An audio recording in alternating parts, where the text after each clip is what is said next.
Je suis, je vais vous dire, assez affligée et triste, en fait, de l'état de mon pays, parce que, et plus précisément de l'état de notre démocratie.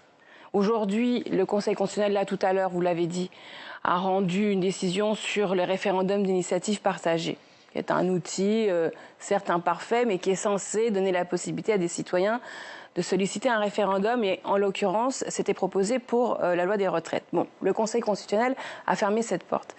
Ça vient après le fait que le Conseil constitutionnel ait validé, sans vraiment fonder en droit sa décision, la loi retraite. Ça vient après le fait qu'à l'Assemblée nationale, on n'ait pas pu voter parce qu'il y a eu un 49-3. Ça vient après le fait que les syndicats aient organisé des manifestations mais massives, comme on ne les a pas vues depuis des décennies en France, des dizaines de journées avec des millions de manifestants. Donc c'est cette absence de débouché politique à la contestation sur les retraites qui fabrique la violence, il me semble à l'origine de la violence, c'est ce que vous dites. Il faut quand même... Ça l'excuse ou pas? Ah ben bien sûr que non, mais il faut se départir de toute naïveté.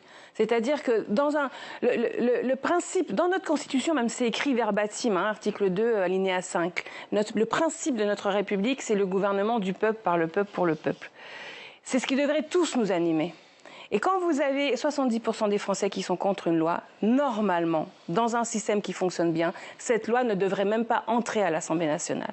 Donc, et si en plus, quand vous la contestez de façon unitaire, les 11 centrales syndicales, tout ensemble, ça ne marche pas. Vous faites grève, ça ne marche pas, etc. Et il n'y a rien qui marche. Il n'y a pas de chemin pour une modalité pacifique de règlement du conflit. Vous allez réagir, Thomas Rudigoz. Et là, je termine là-dessus parce que, bon, je pense qu'il faut que tout le monde prenne conscience du fait que si nous voulons la paix, et moi, je suis attachée à la paix, je suis attachée au fait que, puisque nous sommes, nous les citoyens, le souverain, quand nous avons l'impression de concourir à l'expression, la volonté générale et la loi, ben nous acceptons le résultat le dysfonctionnement institutionnel. Je pense qu'il trouvera sa solution dans un passage à la 6e République. Je pense que le blocage, il vient textuellement de nos institutions qui donnent au président le pouvoir d'abuser de son pouvoir. Thomas Rudigoz. Donc il va falloir qu'on passe à la 6e République. Comme pendant le mouvement des Gilets jaunes, le gouvernement se défausse sur vous pour traiter le mouvement social. J'ai été la première et peut-être la seule à dire que l'on envoie les policiers régler des problèmes économiques et sociaux. Vous voyez bien la difficulté, c'est que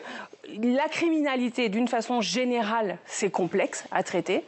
La criminalité, on va dire, prétendument politique, c'est pas forcément nouveau dans l'histoire du monde, mais on y est.